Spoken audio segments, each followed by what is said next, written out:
Bonjour à tous, j'espère que vous allez excellemment bien. Aujourd'hui, on va parler rugby, Coupe du Monde 2023, avec la présentation des 4 groupes de cette Coupe du Monde 2023. Et on va commencer par le groupe A. Aujourd'hui, dans cette vidéo, le groupe de l'équipe de France de la Nouvelle-Zélande. Notamment, on va revenir sur les différentes équipes qui sont présentes sur les différents matchs également. Je vous donnerai le calendrier des matchs et surtout des chaînes, parce que je rappelle que à la fois M6, France Télévisions et TF1 diffusent, donc ça fait une ribambelle de chaînes et c'est pas toujours facile de retrouver le programme facilement. Donc je vous donnerai le programme du groupe, puis on verra un petit peu quelle équipe peut se qualifier, quelle équipe pourrait être un peu plus en difficulté. N'hésitez pas à vous abonner à la chaîne, à réagir dans les commentaires, à mettre un pouce bleu, à partager la vidéo sur les réseaux sociaux, notamment auprès de vos proches. Si vous pensez que ça peut les intéresser, dans les commentaires, n'hésitez pas à me dire qui vous voyez se qualifier, qui vous pensez dans ce groupe-là va être éliminé. EPS 2.0, l'histoire du sport, c'est sur les plateformes de podcast Amazon, Deezer, Spotify, Google. Petite préférence pour Spotify, TikTok, le débrief des matchs à la mi-temps et à la fin des différentes rencontres, même s'il y a certains matchs qu'on ne pourra pas suivre du fait qu'il y a la Vuelta au même moment, et quelques matchs où ça va être un peu plus compliqué à suivre. Des fois, je ferai peut-être les débriefs le lundi. Il y aura peut-être des débriefs sur d'autres journées avec un peu de retard sur certains matchs. TikTok, EPS 2.0, ça on a dit. Et puis on commence tout de suite avec ce groupe A. Groupe A, donc composé de la Nouvelle-Zélande, de la France, de l'Italie, de la Namibie et de l'Uruguay.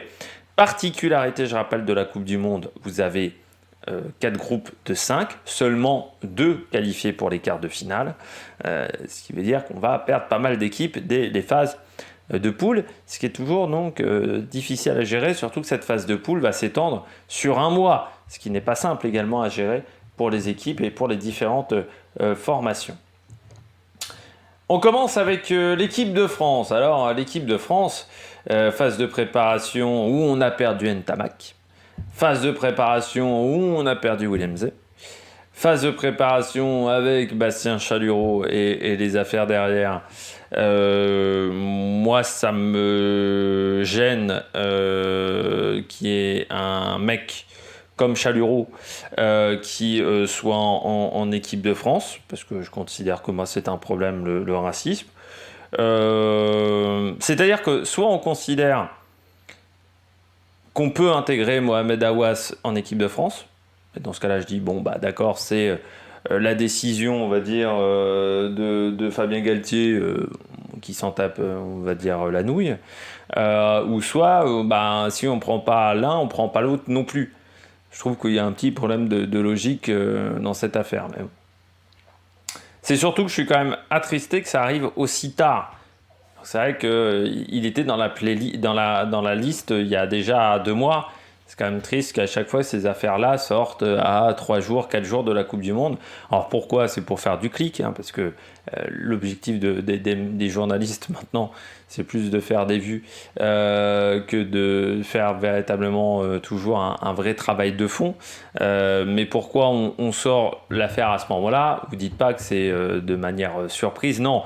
Il l'avait déjà dans les papiers, ça n'a pas été pour allonger, on va dire, la durée d'enquête pour les journalistes, c'est juste qu'ils se sont dit on le sort à 4-5 jours de la Coupe du Monde, et comme l'équipe l'avait fait à une époque avec le Tour de France, de parler de dopage au moment du Tour de France, avec qu'il n'y a pas d'autres sports qui sont touchés par le dopage, donc voilà, on sait que c'est un petit peu la méthode, ce qui est bien triste. Bon, on va revenir sur les derniers matchs de l'équipe de France. Alors l'équipe de France a fait 4 matchs de préparation. Un face à l'Écosse, gagné par l'Écosse 25-21 alors qu'on menait au score à la mi-temps. Victoire par contre lors du match retour 30-27. La victoire face aux Fidji 34-17. Victoire face à l'Australie qui était pour moi le match le plus probant 41-17. C'était le dimanche 27 août. Cette équipe de France qui vient avec des ambitions, bien entendu, aller en finale, je crois que c'est l'objectif, et gagner la Coupe du Monde, c'est l'objectif. L'idée est de ne pas faire les mêmes erreurs qu'en 2007. Voilà, c'est-à-dire que l'idée est de sortir plus facilement des phases de poule, de ne pas rater son premier match. Je pense que l'objectif de cette équipe de France-là, c'est de ne pas refaire les erreurs de la Coupe du Monde 2007, où ça avait été quand même... Alors il y avait eu ce match face à la Nouvelle-Zélande, mais ça avait été un peu mi-figue, mi-raisin, parce que c'est vrai que 2 défaites face à l'Argentine, ce match face à l'Angleterre où on s'était raté aussi, on avait joué un très bon match presque face à la Nouvelle-Zélande. Il y avait eu le match face à la Namibie, on avait explosé la Namibie, mais entre, ça avait été un petit peu compliqué. Donc là, c'est vrai que pour l'équipe de France, l'objectif, c'est la finale. Et l'avantage, c'est qu'elle est dans un groupe qui est abordable. Le match le plus important, le plus dur, c'est le premier match. Après, le match face à l'Italie, qui sera le dernier et qui permettra en plus de remonter en pression. Ce qui est bien dans ce groupe-là, c'est qu'on commence face à la Nouvelle-Zélande, donc très gros match, très belle affiche. Après, on a 2 rencontres face à l'Uruguay, face à la Namibie, qui là vont permettre de faire tourner aussi l'effectif sur ces 2 matchs-là où normalement on est au-dessus. Et puis il y aura le match face à l'Italie qui permet de nous remettre en pression vers les quarts de finale. Ça pourrait presque être un 8e de finale, hein. Si on perd face à la Nouvelle-Zélande, ça peut être un 8e de finale, hein, presque le France-Italie. Donc ça va permettre de remonter en pression au fur et à mesure de cette compétition. Donc ça, c'est intéressant. Je rappelle aussi pourquoi la Coupe du Monde s'étale cette année sur une semaine de plus. C'est parce que désormais, il faut qu'il y ait 5 jours entre chaque match, voilà, de phase de poule pour une équipe. On n'a plus la possibilité d'avoir un match tous les 4 jours, ce qui a été un vrai désavantage pour les petites nations, ce qui avait des conséquences au niveau physique. Donc ça, je trouve que c'est une bonne chose d'avoir augmenté les jours de récupération. On passe à la Nouvelle-Zélande. La Nouvelle-Zélande qui n'arrive pas en confiance sur cette Coupe du Monde, c'est le moins que l'on puisse dire. Des matchs de préparation qui n'ont pas été évidents, notamment une défaite face à l'Afrique du Sud, une défaite cinglante, 35-7, qui a fait extrêmement mal, avec notamment un carton rouge dans cette rencontre où la Nouvelle-Zélande a mis beaucoup de temps avant de marquer un essai. Une victoire difficile face à l'Australie 23-20, également au mois d'août. Et puis si on regarde les matchs précédents, on a un match nul face à une Angleterre qui pourtant n'était pas exceptionnelle au mois de novembre. On a un match compliqué face au Japon, c'était au mois d'octobre, une victoire 38-31. On a une victoire de l'Argentine face à la Nouvelle-Zélande, 25-18, c'était l'année dernière. Une défaite face à l'Afrique du Sud, 26-10. 2 victoires de l'Irlande également en 2022 lors d'une tournée d'été. Une victoire de l'équipe de France également en 2021. Ça fait quand même beaucoup de défaites, beaucoup de matchs accrochés également face à des nations qui techniquement sont un peu plus faibles que la Nouvelle-Zélande. J'ai l'impression quand même en voyant cette équipe de Nouvelle-Zélande qu'on est un petit peu sur une fin de cycle. Qu'on a des têtes d'affiche qui ont été sur les 3 dernières Coupes du Monde ou sur les 2 dernières, mais qu'on a un petit manque de renouvellement dans cet effectif du côté de la Nouvelle-Zélande et qu'on n'est pas dans une situation vraiment simple, quoi. On sent que pour la Nouvelle-Zélande, c'est pas l'idéal. Donc c'est vrai que ce match face à l'équipe de France, en cas de défaite, cette équipe de Nouvelle-Zélande pourrait être un petit peu en crise. Et ça serait pas l'idéal. L'avantage pour cette équipe de Nouvelle-Zélande, c'est qu'elle finit par l'Uruguay, donc techniquement un adversaire abordable. Mais c'est vrai que ce France-Nouvelle-Zélande pourrait être important. Presque plus important. Il est important pour la France pour bien lancer la Coupe du Monde, mais il est important également pour la Nouvelle-Zélande pour pas rentrer dans une crise. C'est vrai que les derniers résultats n'ont pas été bons, et surtout j'ai l'impression que cette équipe de Nouvelle-Zélande ne fait plus peur. Et ça, c'est vrai que c'est un vrai problème. On voit que beaucoup d'équipes n'hésitent pas à jouer maintenant face à la Nouvelle-Zélande, alors qu'avant, elles étaient un peu sur le reculoir.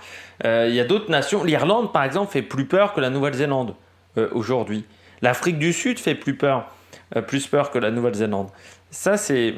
Voilà, la France n'a pas forcément très peur là, face à la Nouvelle-Zélande. On sait que ça va être une belle affiche, mais est-ce qu'on fait caca culotte ? Non, très clairement.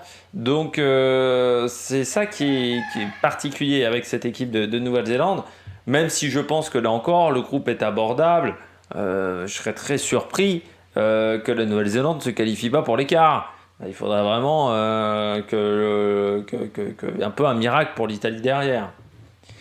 L'Italie, troisième équipe dont on va parler, c'est une équipe qui est intéressante, l'Italie, qui progresse de mois en mois. Il y a eu des bons résultats, là quand même, un match intéressant face une victoire 57-7 face à la Roumanie, mais là il y avait un petit peu de marge de sécurité, on va dire, mais une victoire face au Japon 42-21, ça c'est un très bon résultat. Quand on regarde également deux défaites face à l'Écosse et l'Irlande, mais qui ne sont pas des défaites déconnantes, 25-13, 33-17. Et puis si on regarde le dernier tournoi, c'est dommage cette défaite face au Pays de Galles, parce que je pense que vraiment s'ils avaient joué à leur meilleur niveau, les Italiens auraient pu battre ce Pays de Galles, mais un match accroché face à l'équipe de France, une équipe d'Angleterre qui avait eu du mal également en première mi-temps face à cette équipe d'Italie. Donc ça a été un tournoi intéressant, même si conclu par aucune victoire, je dirais, du côté de l'Italie. C'était pas des défaites, là encore une fois, catastrophiques, où il y avait des écarts de points énormes. Non, l'équipe vraiment d'Italie a joué son va-tout avec des joueurs intéressants, des joueurs qui ont envie, qui sont très spectaculaires. Une victoire face à l'Australie, on se souvient, au mois de novembre l'année dernière. Une victoire face au Samoa également. Puis une équipe qui, en 2022, sur le tournoi Destination, avait battu le Pays de Galles. Et là aussi, avait eu des résultats intéressants. C'est une équipe qui est encore naïve, parce qu'un effectif assez jeune, mais on a quand même des joueurs qui progressent et un collectif qui progresse. Il y a encore des erreurs, notamment beaucoup de fautes. C'est une équipe qui a tendance à faire pas mal de fautes bêtes, ce qui part souvent leur coûte des cartons jaunes. C'est une équipe qui fait encore, des fois, tente un peu trop de jouer et devrait parfois être plus pragmatique. Mais cette équipe d'Italie est intéressante, même si, autant dans le groupe de l'Angleterre, j'aurais dit l'Italie, pourquoi pas. Autant dans ce groupe-là, je pense que la France et la Nouvelle-Zélande sont au-dessus, mais il ne faudra pas que la Nouvelle-Zélande et que la France sous-estiment cette équipe. L'avantage de l'Italie également, c'est qu'elle peut faire tourner sur ces deux premiers matchs face à la Namibie et face à l'Uruguay, qui ne sont pas des nations fortes, bien entendu, de ce groupe. Du côté de l'équipe de Namibie, alors c'est toujours particulier, la Namibie c'est en Afrique, c'est pas très loin de l'Afrique du Sud, on a souvent même des Sud-Africains qui jouent en Namibie. C'est une équipe qui participe depuis très longtemps à la Coupe du Monde, qui domine, on va dire, qui est l'une des nations les plus importantes, mais qui vraiment est la nation la plus régulière en Afrique aujourd'hui au niveau du rugby, si on enlève bien entendu l'Afrique du Sud, mais par rapport aux nations du Maghreb, bien entendu. Et cette équipe du Namibie, elle s'est encore qualifiée pour la Coupe du Monde, mais on sait très bien que c'est une équipe qui devrait avoir du mal normalement pour cette Coupe du Monde, parce qu'elle n'a pas forcément les joueurs importants pour tenter de faire des différences. Elle a fait 2 matchs de préparation face à l'Uruguay, défaite 26-18, victoire face au Chili 28-26. C'est difficile de parler de cette Namibie, parce que c'est une équipe qu'on connaît assez peu, qui joue principalement en Afrique. Les joueurs s'exportent pas énormément, mais je pense que oui, ça sera compliqué pour cette équipe de Namibie, qui en plus n'a pas un calendrier facile, c'est-à-dire que l'Uruguay est son dernier match. Donc elle tape face les 3 gros d'entrée, mais je pense qu'il y aura un objectif d'aller chercher la victoire face à l'Uruguay lors de la dernière rencontre, et peut-être d'aller chercher l'Italie, même si je pense que ça sera compliqué. Et puis on termine avec l'Uruguay, là aussi une équipe qui s'est qualifiée, l'une des meilleures nations d'Amérique du Sud, régulièrement en Coupe du Monde également. L'équipe d'Uruguay, c'est pas leur première participation. Là encore, du côté de l'Uruguay, 2 matchs de préparation face au Chili, une victoire 26-25, face à la Namibie 26-18. pas de chance. Leur premier match, c'est face à la France, ensuite Italie. Et leur dernier match, ça sera face à la Nouvelle-Zélande. Le France-Uruguay, qui en plus ne sera pas simple parce que la France aura déjà joué face à la Nouvelle-Zélande, alors que l'Uruguay rentrera dans sa compétition. Et surtout, l'Uruguay n'a pas joué depuis le 5 août. C'est-à-dire que 5 août, 14 septembre, un mois et demi sans avoir de match de préparation, ça va peut-être être un petit peu compliqué pour cette équipe d'Uruguay. Ce match face à la France, la remise en route va peut-être faire très très mal. Donc pour moi, qualification dans ce groupe A, eh bien je vois la France et la Nouvelle-Zélande se qualifier. Je pense que l'Italie terminera 3e. Et puis après, je verrai la Namibie 4 et l'Uruguay 5. Mais bon, on voit qu'il y a quand même 2 nations qui sont plus faibles dans ce groupe. Je pense que l'Italie aura du mal à aller chercher la Nouvelle-Zélande et que la Nouvelle-Zélande va surtout utiliser les points faibles de l'Italie. On regarde tout de suite le programme de ce groupe A à la télévision. Du côté de ce groupe A, on commencera avec France-Nouvelle-Zélande à 21h au Stade de France. Ça sera sur TF1. Le samedi 9 septembre, Italie-Namibie, ça sera sur M6 à partir de 13h. Même la prise d'antenne, je crois, est à 12h45 précisément. Le match France-Uruguay, deuxième match de la France, ça sera à 21h jeudi 14 septembre. Nouvelle-Zélande-Namibie, le vendredi 21h, ça sera également sur TF1. Du côté de ce groupe A, Italie-Uruguay, le mercredi 20 septembre, ça sera sur M6. France-Namibie, ça sera sur France 2, le jeudi 21 septembre. Dans ce groupe A, toujours Uruguay-Namibie, le mercredi 27 septembre, ça sera en direct sur M6. Et puis nous aurons également le match Nouvelle-Zélande-Italie le 29 septembre. Ça sera à 21h sur TF1. Encore une fois, dans ce groupe A, Nouvelle-Zélande-Uruguay, ça sera le 5 octobre à 21h sur TF1. Et le France-Italie également sur TF1 à 21h le vendredi 6 octobre.